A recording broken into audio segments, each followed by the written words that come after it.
Hello wrestling fans, I'm Teague Moore. The sport of wrestling is based on the idea that you pin your opponent's shoulders to the mat.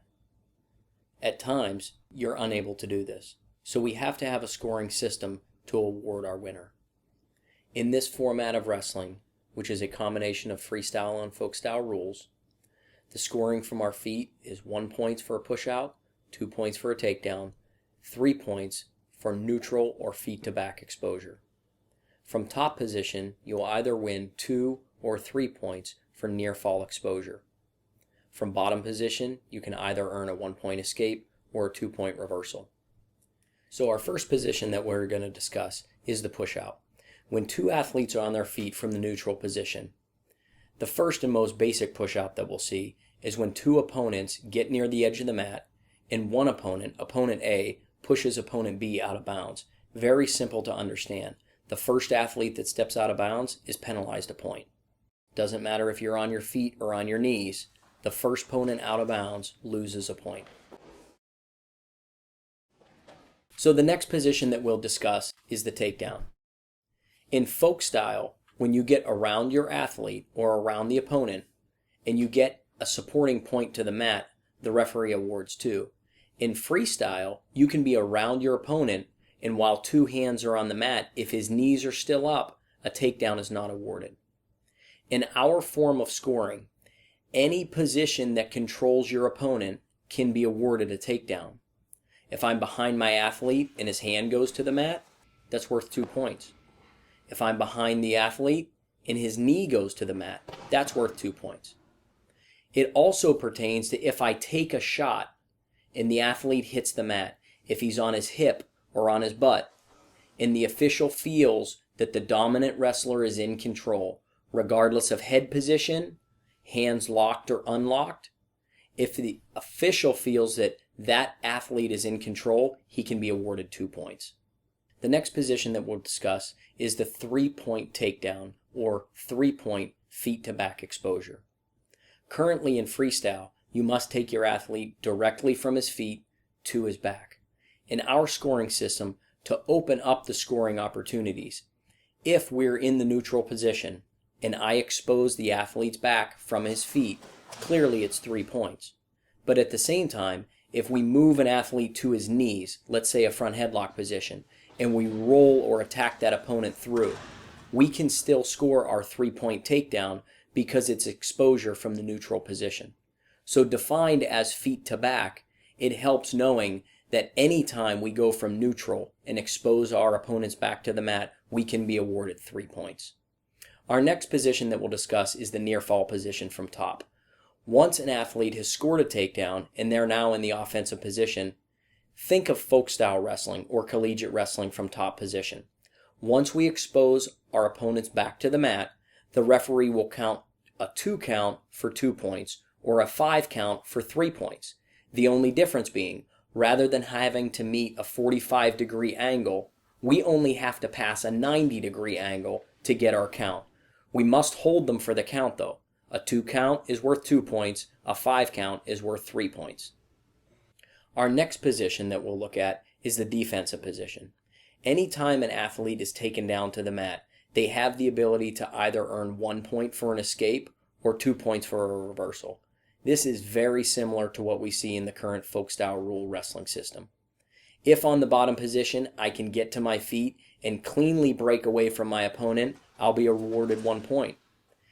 If I reverse my opponent going from the bottom position to the top position, official will award me 2 points. The next position that I'd like to discuss varies differently from our current folk style scoring system.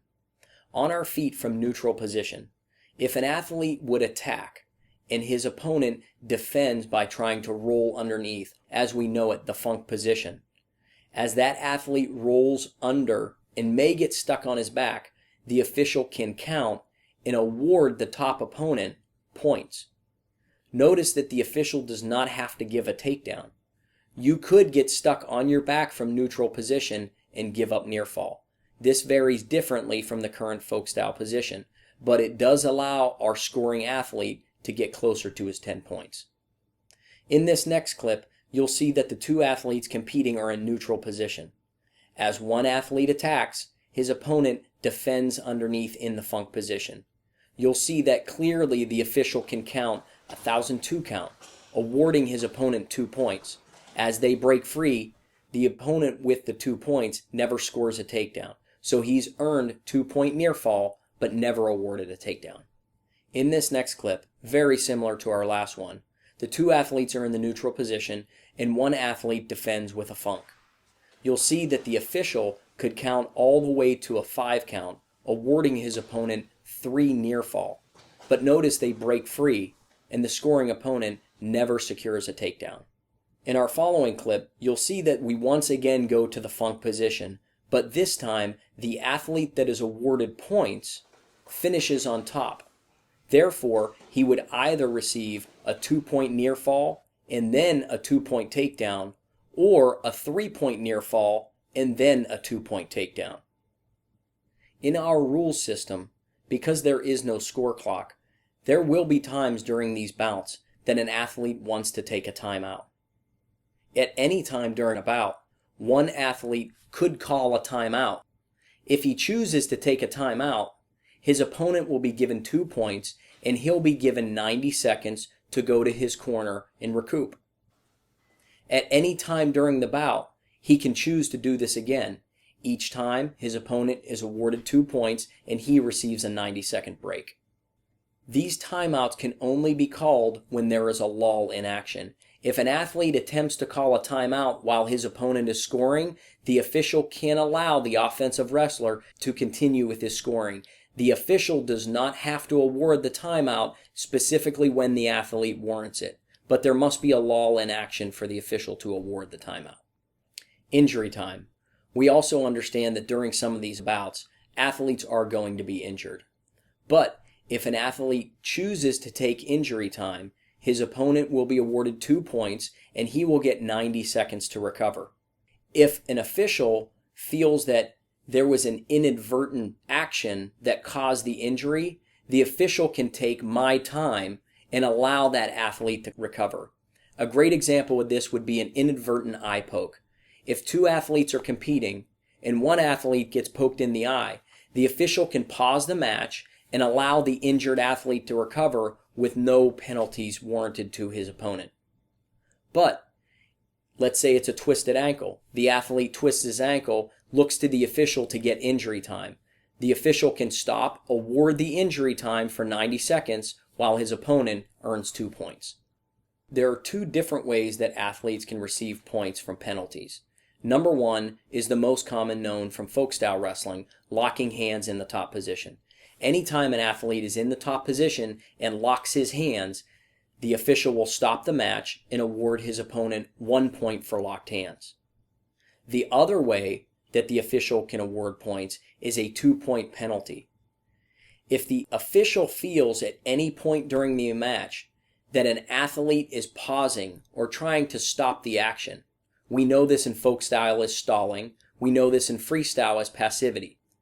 But the difference in our format of wrestling is that the athlete that will be verbally warned, his action must be so egregious that the official will stop the match, bring his opponent to the center, and verbally explain to him that he has now been penalized 2 points for inactivity.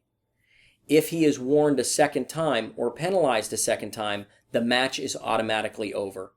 This is equal to disqualification. The first time, it's a 2-point warning. The second time, the match is over. But this is not going to happen quickly. We asked you to not compare this to stalling or passivity.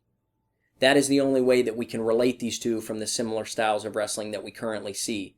But the official will verbally warn the athlete many times before he stops the match, brings him to the center of the mat, and explains to him that he has been penalized 2 points. The second time is disqualification. The next situation that I'd like to discuss is from the bottom position. If an athlete scores a takedown as in attempting to turn but cannot score near fall points, the official can stop the action and bring the athletes back up to their feet. The bottom opponent, if he cannot get an escape or a reversal, this can also warrant the official to bring them back up to their feet. But this is not to be confused with freestyle bottom position. This will not happen quickly within 10 or 15 seconds. It will take 30 to 45 seconds for the official to see that all scoring opportunities have ceased. The official can warn both athletes and let them know that they need to continue scoring. If they reach a position that is essentially stalemated from top and bottom, the official will pause the action, bring them back to their feet, and they'll continue wrestling from neutral. Next, I'd like to discuss illegal holds. Folk style wrestling and freestyle wrestling both well define illegal holds. In our format of wrestling, illegal holds will still be called closely to these two. If an athlete attempts to put their opponent into a hold that dislocates a joint or puts undue stress on a joint, they can be disqualified because of this. If an athlete cuts off the air passages of their opponent, that can be deemed illegal and they can be disqualified. These holds and rules will be more defined on our website as we draw closer to the event in October. I would also like to discuss illegal acts. Simple acts as biting, hair pulling, eye gouging, or even cursing is considered an illegal act. The official can stop the match and disqualify an athlete if they act on one of these. The other rule modification that we've made is regarding what athletes can wear to compete in. Athletes will still be able to compete in a traditional wrestling singlet, but we've also added that athletes can compete in fight shorts, spandex shorts, or spandex tights. On the upper half of their body, again, they can wear a traditional singlet, or they can wear a spandex shirt or spandex long sleeve shirt, better known as a rash guard. These athletes will have to present these items at weigh-ins, and the officials will have to clear what the athlete is going to compete in. An athlete could conceivably change uniforms from match to match. In his first match, he could wear a traditional wrestling singlet. In his next bout, he could wear fight shorts and no shirt. In his finals match, he could wear spandex shorts and a long sleeve spandex shirt, as long as everything was okay and cleared at weigh-ins. So in closing, I'd like to review. In this format of wrestling, which is a combination of freestyle and folk style rules, the scoring from our feet is 1 point for a push out, 2 points for a takedown, 3 points for neutral or feet to back exposure. From top position, you'll either win 2 or 3 points for near fall exposure. From bottom position, you can either earn a 1 point escape or a 2 point reversal. To decide the winner of the match, you're either going to pin your opponent's shoulders to the mat, or you get to your 10th point first.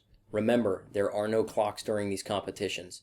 The goal is to be addicted to scoring and put points on the board.